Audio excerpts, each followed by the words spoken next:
Good day, everyone, and welcome to another exciting vocab lesson with Mr. Stitt. Today we're going over week 10 for my 8th grade students, and here's the words this week. Tempest, incessantly, apprehensive, maroon, composure, and prevail.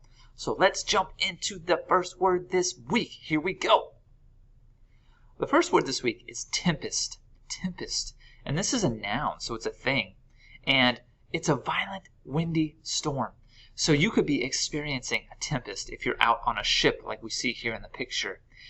Here in Florida, we experience lots of tempests when we have hurricanes blow through our area. So I might say the storm outside was a tempest because it was violent and windy. Synonyms for this word might be hurricane, squall, tornado, tumult, or windstorm. So I want to make an important note here. A tempest doesn't have to always be a literal storm as well. Sometimes we use this in a figurative sense. So you might have a tempest of emotions if inside of yourself you're battling some sort of emotional turmoil or some sort of hurricane of feelings. So it doesn't just have to be literal, but it can also be figurative. Tempest. The next word this week is incessantly. Incessantly. And it's an adjective, so it describes something, and it means continuing without interruption. So you might be playing video games incessantly.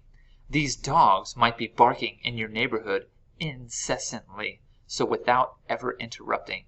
So I might say in a sentence, I couldn't stop worrying incessantly about my grades. So I couldn't stop worrying. And synonyms for this word might be constantly, endlessly, regularly, or perpetually. So what's something that you do incessantly or hear incessantly? Interesting question. The next word is apprehensive. Apprehensive, and this is an adjective, so it describes something, and it means fearful or anxious, especially about the future. So this man, you can tell, just based on his furrowed brow and the fact that he's biting his fingernails, he's apprehensive about something. Maybe he's scared about someone who's chasing him. Maybe he's nervous about paying the bills for his family.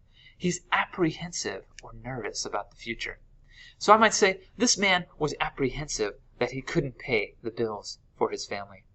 So synonyms for this word might be afraid, concerned, doubtful, suspicious, uncertain, and uneasy. What's something that makes you apprehensive? I'm curious. The next word this week is maroon. Maroon. And this is a verb, so it's an action, or it's something that's done to you. Hopefully it's never done to you, because this would be pretty terrible.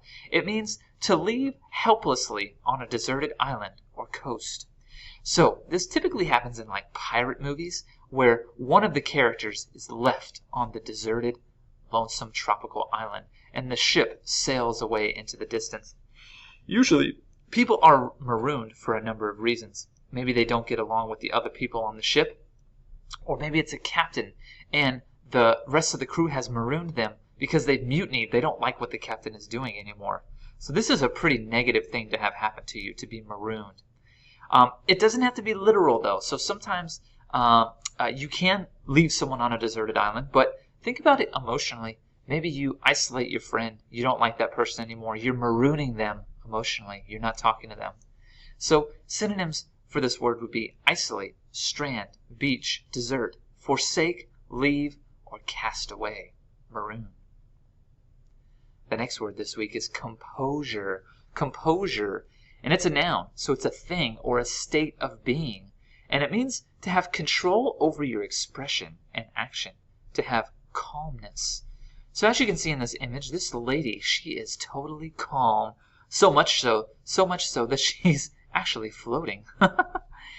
So composure is a positive thing. It's when you have control over your emotions. Instead of being angry and yelling at someone, if you have composure, you're calm, you're cool, you're collected. You don't let things bother you. It means to have dignity, fortitude, poise, self-control, serenity, or calm of some sort. So I might say, even though the traffic was terrible, I had composure and did not get frustrated. Even though I lost money, I was still composed and didn't get angry. So composure. The next word this week is prevail. Prevail. And this is a verb, so it's an action. It's something that you do, and it's when you win or triumph over a challenge. So this man here in this image, he has climbed the mountain. He has prevailed over the challenge of rock climbing. But this word doesn't have to be literal. Again, it can also be used figuratively, like maybe you've overcome your emotions. You've overcome the challenges of maybe your family got divorced and it really wrecked you as a young person, but you've prevailed that challenge and now you're an amazing, successful person. Synonyms of this word would be abound, beat, overcome, succeed, triumph, or win. What's something you've prevailed at in the last 30 days? I'm curious. Well, thanks so much for joining us. This was a summary of week 10 for my 8th grade students, and the words were tempest, incessantly, apprehensive, maroon, composure, and prevail. Thanks again for joining us. I hope to see you next time. Bye!